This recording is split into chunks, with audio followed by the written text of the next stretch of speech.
Once upon a lazy day, a town mouse was on a visit to the nearby country. There, by chance, he met a friendly country mouse who offered to show him the sights. The town mouse was delighted to accept his offer, and even more delighted to take in the beauty of the land. For here, the sky was as blue as a robin's egg, and the rolling green hills looked as if they were cut from velvet. The town mouse had a splendid visit and was grateful to his new friend, even though he turned up his nose at the fresh vegetables and fruits, finding the country food too boring for his refined tastes. "I know," he exclaimed to the country mouse.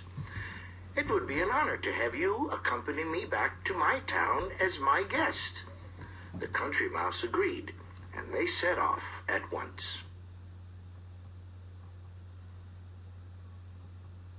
The country mouse was astonished by what he saw in the kitchen of his friend's house. Food, such as he had never seen before, filled the pantry shelves. There were wheels of cheeses and sacks of grain. There were sweets and row upon row of jams and jellies. Such delights! The two mice, famished from the journey, stuffed themselves until they could eat no more.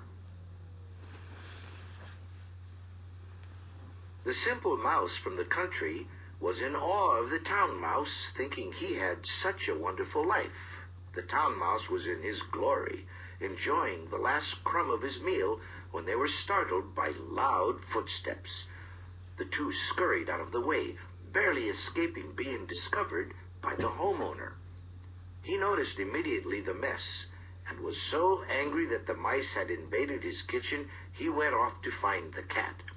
"That does it," he shouted.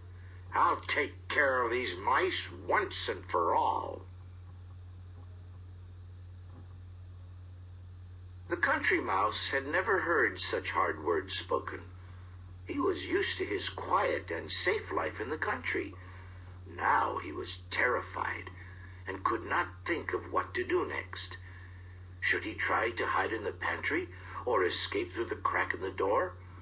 "Run!" shouted the town mouse as a large gray cat crept through the door in search of the two tiny friends. Oh, but this was a very lucky day indeed for the town mouse and the country mouse. The cat found a meal much more to his liking, and with far less effort than tracking down the mice. He settled in for a snack of roast chicken that had been left out on the counter.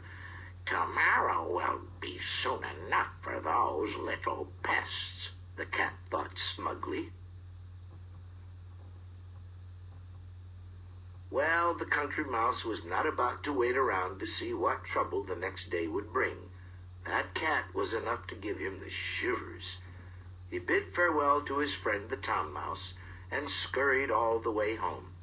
"Thank you for the delicious food," he called back, "but I would rather eat my plain food in the peace and quiet of the countryside than to be on the lookout for danger during every meal. Bye now." The end.